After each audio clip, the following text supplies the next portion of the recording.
ಇವತ್ತು 9ನೇ ವರ್ಷದ ಕುರಾನ್ ಪ್ರವಚನ ನಿಮಿತ್ತ ಅತ್ಯುತ್ತಮವಾದ ಒಂದು ವಿಷಯವನ್ನು ಆಯ್ಕೆ ಮಾಡಿತ್ತು. ಮಹಿಳೆ, ಸ್ತ್ರೀ ಮತ್ತು ಮಕ್ಕಳ ಬಗ್ಗೆ ಇಷ್ಟೊಂದು ನಾವು ಇವತ್ತು ಮುಂದುವರೆದ ಜಗತ್ತಿನಲ್ಲಿ ಸಹ ಸ್ತ್ರೀ ಮತ್ತು ಮಕ್ಕಳ ಬಗ್ಗೆ ನಾವು ಎಷ್ಟೇ ಏನೇ ಹೇಳಿದ್ರೂ ಸಹ ಇನ್ನೂ ಆಧುನಿಕ ಜಗತ್ತಿನಲ್ಲಿ ನಾವು ಇತ್ತೀಚೆಗೆ ಒಂದು ಸರ್ಕಾರದ ಅಂಕಿಅಂಶ ಪ್ರಕಾರನೇ ನಮಗೇನು ಕಲ್ಯಾಣ ಕರ್ನಾಟಕ ಭಾಗ 7 ಜಿಲ್ಲೆಗಳಲ್ಲೇ ಒಂದು 3-4 ವರ್ಷದಿಂದ 900 ಜನ ತಾಯಂದಿರು ಮತ್ತು 8,998 ಜನಗಳ ಶಿಶುಗಳ ಮರಣಗಳಾಗಿದೆ. ನೋಡಿ, ಇವತ್ತೊಂದಿಷ್ಟು ನಾವು ಜಗತ್ತಿನಲ್ಲಿ ಚಂದ್ರನಲ್ಲಿ ಹೋಗಿ ಮಣ್ಣಿನ ಮುಂದೆ ದಿನಗಳಲ್ಲಿ ಮಾಡ್ಬೋದು ಅಂತ ಇದ್ದೀವಿ. ಆದರೆ ಇಷ್ಟೊಂದು ಏಕೆಂತಂದ್ರೆ ನಾವೆಲ್ಲ ಇವತ್ತು ಸಾರ್ವಜನಿಕ ಅಥವಾ ನಾವು ಹೆಂಗಿದನ್ನು ಮೇಲುಗಡೆ ನೋಡ್ತಾ ಇದ್ದೀವಿ. ನಮಗಿಂತ ಯಾರು ಅಭಿವೃದ್ಧಿ ಹೊಂದಿದ್ದಾರೆ ಅವರು ನಾವು ನಮಗಿಂತ ಕೆಳಗಡೆ ನಾವು ನೋಡ್ತಾ ಇಲ್ಲ. ಅದ್ರ ಕಡೆಯಿಂದ ಈ ರೀತಿ ಏನು ಅಂತರ ಆಗ್ತಿದೆ ಸಮಾಜದಲ್ಲಿ.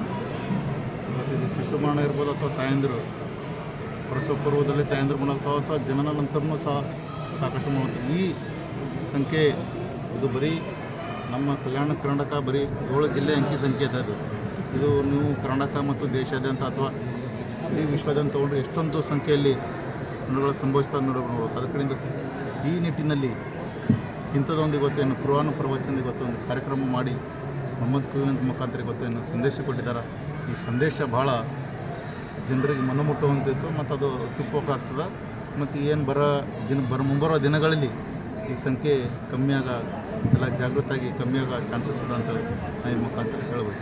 ಭಾರತಕ್ಕೆ ಧರ್ಮದ ಶಿಕ್ಷಣ ಎಷ್ಟು ಅವಶ್ಯ? ಅದೇ ಇದೇ ತಾನೇ ಹೇಳಿದಿಲ್ಲ. ಯಾಕಂತಂದ್ರೆ ನಾವು ಎಷ್ಟೇ ಸಹ ಆಧುನಿಕನ ಜಗತ್ತಿನಲ್ಲಿ ಕಾಯ್ದೆ ಕಾನೂನುಗಳು ಇದ್ರೂ ಸಹ ನಾವು ಮೇಲ್ಗಡೆ ನೋಡ್ತಾ ಇದ್ದೀವಿ. ಇನ್ನೂ ಕೆಳ ಜನರಿಗೆ ನೋಡ್ರಿ, ಬರೀ ಸರ್ಕಾರ ಒಂದೇ ಈ ಸಮಸ್ಯೆಗಳನ್ನು ಪರಿಹಾರ ಮಾಡೋದ್ರಾಗಲ್ಲ. ಯಾಕಂದ್ರೆ ನಾವು ಇವತ್ತೆಲ್ಲ ಸಂಘಟನೆಗಳು ಇರ್ಬೋದು, ನಾವು ಇರ್ಬೋದು, ಎಲ್ಲ ಯಾರಿಗೆ ಅವಶ್ಯಕತೆ ಇದೆ ಇವತ್ತು ನೋಡ್ರಿ ಪೌಷ್ಟಿಕಾಂಶ ಕೊರತೆ ಅಂತಿದ್ವಿ ನಾವು. ಅಂದರೆ ಪೌಷ್ಟಿಕಾಂಶ ಕೊರತೆ ಅಂದರೆ ನಾವು ಗರ್ಭಿಣಿ ಮಹಿಳೆಯರಿಗೆ ಮೊದಲೇ ಅದನ್ನು ಅವರಿಗೆ ಕೊಟ್ಟಿದ್ರೆ ಈ ಶಿಶುಗಳು ಮರಣ ತಗೋಬೋದು. ಸರ್ಕಾರೇ ಮಾಡ್ಬೇಕೆಂಬುದು ಏನದ ಅಥವಾ ಧರ್ಮ ಮಾಡ್ಬೇಕೆಂಬುದು ಏನದ, ನಾವೆಲ್ಲರೂ ಸೇರಿ ಇದು ಮಾಡಿದ್ರೆ ಈ ನಿಟ್ಟಿನಲ್ಲಿ ಆಗ್ತದಂತ